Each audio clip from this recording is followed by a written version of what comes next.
Salut à tous, j'espère que vous allez bien. Donc petite vidéo mise à jour sur le Bitcoin et l'Ethereum. Donc la vidéo d'aujourd'hui est sponsorisée par BitGet. Mais avant de commencer, comme à chaque fois, je tiens à remercier la communauté. Merci énormément pour votre temps. Merci pour les likes, les commentaires, les partages. Ça fait vraiment plaisir. N'hésitez pas à me suivre sur Twitter. Vous avez le lien dans la description. Et sans plus tarder, on va attaquer la vidéo. Let's go.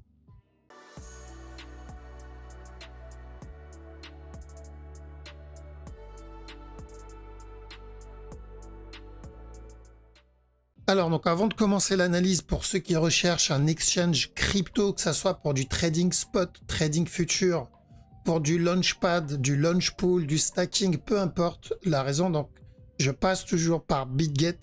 Donc comme je l'ai dit la dernière fois, il y a Bybit qui va arrêter de proposer le trading future en France, donc déjà pour les nouveaux comptes et ensuite pour les plus anciens.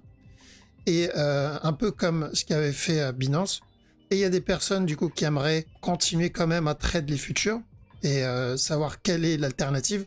Donc BitGet propose toujours le trading future, que ça soit en démo ou en réel. Donc on peut l'utiliser aussi pour s'entraîner ou directement pour trade le réel. Donc si ça vous intéresse, vous avez le lien dans la description. Vous pouvez profiter des bonus d'inscription et vous aurez aussi une remise sur les frais de trading. Et ça c'est pas mal, surtout si on trade beaucoup. Ok, voilà, donc on va attaquer l'analyse. Alors on va commencer par BTC. Donc Bitcoin, on est toujours dans la même zone par rapport à la précédente vidéo, donc l'analyse ne change pas. Si vous voulez savoir à quoi s'attendre pour la plus grosse time frame, donc là on sait que le fractal c'est les petits mouvements qui vont former la grosse time frame, donc on va devoir surveiller ça et pour certains on va trade ça. Donc dans cette structure j'attends quoi? Pour moi ça c'est toujours donc le drop qu'on a obtenu, le A ici, un petit A ici en interne aussi, en train de faire un B, donc j'attends qu'il termine le B. Tant qu'il ne casse pas ce bas, ce que je vais privilégier donc pour les prochains jours, c'est de l'achat pour revenir au moins tester ce top. D'accord? S'il donne plus, tant mieux. Là ça va être le management qui rentrera en compte, mais l'objectif c'est déjà revenir tester le top. D'accord? Donc très simple, on prend ça comme le A, on attend qu'il termine son B, on cherche les buy setup jusqu'à la cassure du top tant qu'on n'a pas pété ce bas. S'il pète le bas, ce serait une autre histoire, mais pour le moment, voilà, on doit choisir une direction et la direction que je recherche par rapport à la structure qu'il est en train de me donner, c'est un simple regular flat en interne. Ça peut être un plus grand, d'accord, mais pour le moment, on va chercher du simple. Donc, pour les flashman, très simple, ça c'est le A, j'attends la fin du B et je cherche le C, objectif, revenir, tester ce top.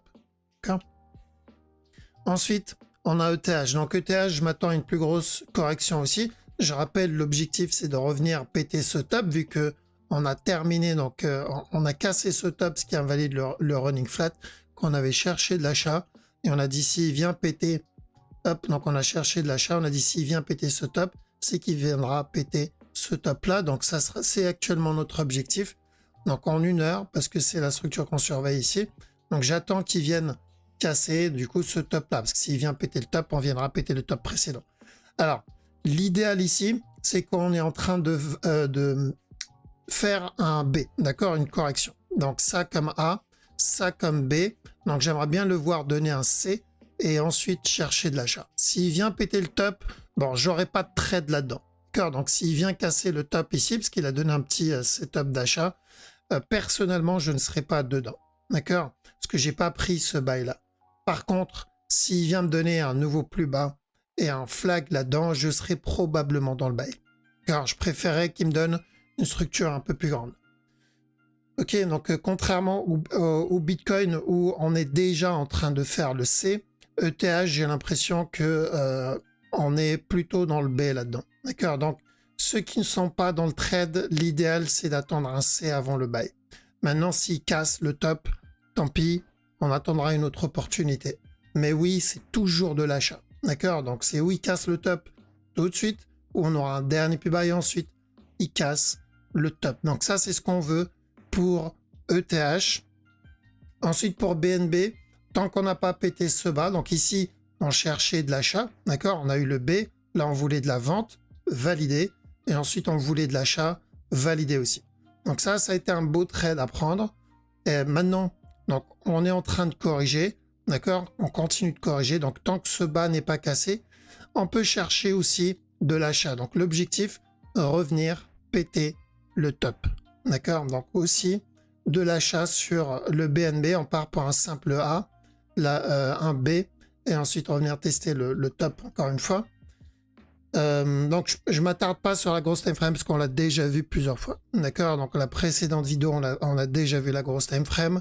On a vu le weekly, on a vu le daily, on a vu le 4 heures. Donc là, c'est vraiment la petite, parce que c'est la petite time frame qui forme et qui construit le gros mouvement. Ensuite, on a le DOT. Alors, DOT, c'est moins intéressant. D'accord? DOT, c'est moins intéressant. Je vois qu'il y a une ligne, hein, c'est par rapport à... Ok, c'est par rapport au top. Donc, la bonne nouvelle par rapport à la grosse time frame, c'est que on a cassé ce top-là. D'accord? Donc, les probabilités d'un running ici, bon, maintenant, c'est 0. Qu'on cherchait, nous, de l'achat. D'accord? On avait dit, je rappelle les scénarios. Hein. On était en bas, on avait dit, on cherche de l'achat ou pour un petit running, celui-là, enfin, un petit daily quand même, ou pour le gros running. Car s'il vient péter ce top, on peut partir pour le gros running. Donc maintenant que le top est cassé, on sait que, vu qu'on est déjà dans l'achat, il n'y a pas de raison de sortir du buy. Okay? Ceux qui ne sont pas dans le buy, c'est une autre histoire. Ceux qui ne sont pas dans le buy, ils vont devoir attendre une correction. Okay? Un running, ça serait très bien. Donc c'est spike, ça c'est très bien. Ou encore mieux, s'il corrige, il donne un nouveau plus haut et ensuite il donne un drop. Ça, c'est encore beaucoup mieux. D'accord? La structure serait bien plus propre. Donc ça, c'est pour le gros move en petit time frame. Bon, là, j'ai rien. D'accord? On a besoin de setup comme celui-là. Je pense qu'on l'avait vu dans la précédente vidéo. Ça, c'était de l'achat, donc à tenter. Là, j'aimerais bien qu'il se développe un peu plus. Et là, ok. D'accord? Donc, si dans les prochains jours, on le voit corriger, drop encore, là, on peut continuer à chercher du up sur le DOT. EGLD, ça se passe pas trop mal, d'accord? Donc bien sûr, je ne supprime pas la possibilité du running flat parce que tant qu'on n'a pas cassé le top, un peu comme pour le DOT, rappelez-vous, tant qu'on n'a pas cassé le top, le running est toujours possible. Celui-là, même si, voilà, vu l'amplitude, comme je l'ai déjà dit, c'est peu probable, mais c'est possible. L'idéal, si on veut une continuation, c'est qu'il corrige. Et pour le moment, ça y ressemble. D'accord? Donc, prendre ça comme un A. Et je vous avais dit que dans cette zone, j'attends un retournement pour le B. Je pense qu'on est en train de le faire. Ensuite, un petit C. Et là, c'est parfait pour une continuation. D'accord? Un peu comme ce qu'on a eu là, ou ce qu'on a eu ici, ou ce qu'on a eu ici. Donc, il est en train de corriger. Pour le moment, on est en train de corriger. Après, ceux qui surveillent encore la toute petite time frame, regardez. On a eu l'impulsion ici. D'accord? Ensuite, on a eu ce 1, 2, 3 ici. Ensuite, on a eu ce 1, 2, 3 ici comme B. D'accord? Donc, j'aimerais bien qu'il me donne un C et ensuite une continuation. Si je prends du recul et je vais on va rester en 1 heure, mais je vais juste dézoomer. Je vais faire le dessin derrière. Donc, ça, ce que j'ai dessiné là, ça correspond à ce mouvement-là. D'accord? Donc là, l'idée sur la grosse time frame, c'est d'attendre la même chose. Donc ça, c'est l'impulsion. On a eu ce 1, 2, 3 qui correspond à celui-là. On a eu ce 1 et on attend donc le B, 2, 3. D'accord? Pour ce 1, 2, 3. Une fois le B terminé, comme là, j'attends le drop et ensuite une continuation. D'accord? Donc c'est pas la même time frame, mais c'est à peu près la même chose qu'on attend. Donc la fin du B, le C et ensuite un up. Ceux qui traitent la petite time frame, on a eu le A, on attend la fin du B, un C, ensuite un up. D'accord? Ok? Donc ça, ce serait parfait. S'il nous donne une structure comme ça voudrait dire qu'on aura un petit drop, un petit up, un drop et encore une continuation. Maintenant, c'est la crypto, c'est pas le forex. Le forex, je serais pas étonné de voir ce genre de move. Exemple ici, je serais pas choqué de le voir juste venir casser le top et ensuite pourquoi pas le C. Donc, ceux qui surveillent la petite time frame ici, tant que ce top n'est pas cassé, pourquoi pas tenter de la vendre jusqu'à ce bas-là. Ceux qui s'en foutent de cette petite time frame parce que ça peut être invalidé, vu que c'est de la petite time frame, un petit move ou un petit ordre et c'est réglé. On attend la fin du B. D'accord? On attend la fin du B. Une fois le B terminé, cherche le C et ensuite un up. Le sol. Alors le sol, pareil. Pour moi, il corrige pour le moment. Donc je le laisse finir cette structure corrective s'il veut donner un push. L'idéal, c'est d'obtenir un C d'abord, un up d'abord, valider un running, un drop et ensuite pourquoi pas le up. Ok, tant qu'on reste dans cette zone, c'est très important, tant qu'on reste dans cette zone. Si je le vois donner un gros spike, c'est-à-dire là il commence à couler, c'est qu'on est en train d'entamer une structure corrective beaucoup plus grande, probablement le départ d'une structure corrective 4 heures. Donc là on a bien validé notre running, c'était un magnifique trade. Par contre ici, donc c'est où il continue à donner un push, et c'est de l'interne encore. Sinon, si je le vois couler, c'est qu'on est en train d'entamer cette correction 4 heures. Parce qu'on l'a toujours pas fait. N'oublie pas ça, on n'a toujours pas commencé la structure 4 heures.